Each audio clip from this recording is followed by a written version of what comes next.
ধর্মনগরে সরকারি মহাবিদ্যালয়ে ৪৭তম প্রতিষ্ঠা দিবসকে সামনে রেখে আজ আনন্দে মুখরিত হয়েছে কলেজ চত্বর।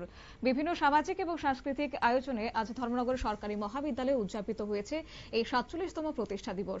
এই অনুষ্ঠানে কলেজ চত্বর মুখরিত হয়ে ওঠে ছাত্রছাত্রী, শিক্ষক, শিক্ষিকা ও অতিথিদের উপস্থিতিতে।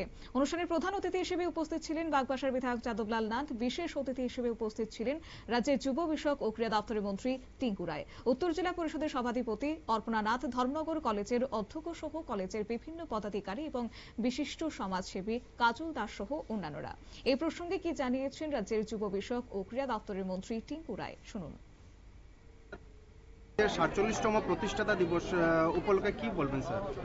দেখুন, প্রতি বছর ন্যায় এবারেও তারা প্রতিষ্ঠাতা দিবস অনুষ্ঠান করেছে। তো আমাকে আমন্ত্রণ জানিয়েছে, আমি তাদেরকে ধন্যবাদ জানাই।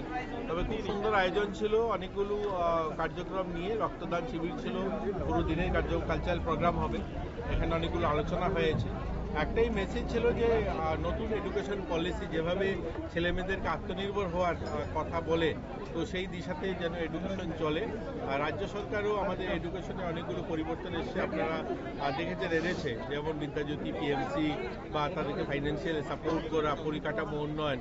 তো সার্বিক বিষয়ে আলোচনা হয়েছে। আমরা এই ধর্মনগর কলেজ, এটা আমরা বলতে পারি এখান থেকে ভালো ভালো ছেলেমেয়েরা বেরোচ্ছে।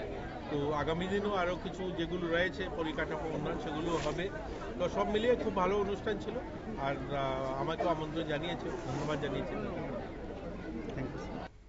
মন্ত্রী টিঙ্কু রায় তার বক্তব্যের মাধ্যমে তুলে ধরেন কলেজের শিক্ষা, সাংস্কৃতিক কর্মকাণ্ডে অগ্রগতির প্রশংসা। এই প্রতিষ্ঠান উত্তর ত্রিপুরার গর্ব এবং আগামী দিনে আরও উন্নতির শিখরে পৌঁছাক বলে তিনি এদিন কামনা করেছেন। এবং এদিন অনুষ্ঠান শেষে অনুষ্ঠিত হয়েছে বর্ণাঢ্য সাংস্কৃতিক পর্ব, যেখানে ছাত্রছাত্রীদের অংশগ্রহণে পরিবেশিত হয়েছে নৃত্য, সঙ্গীত এবং নাট্যাভিনয়।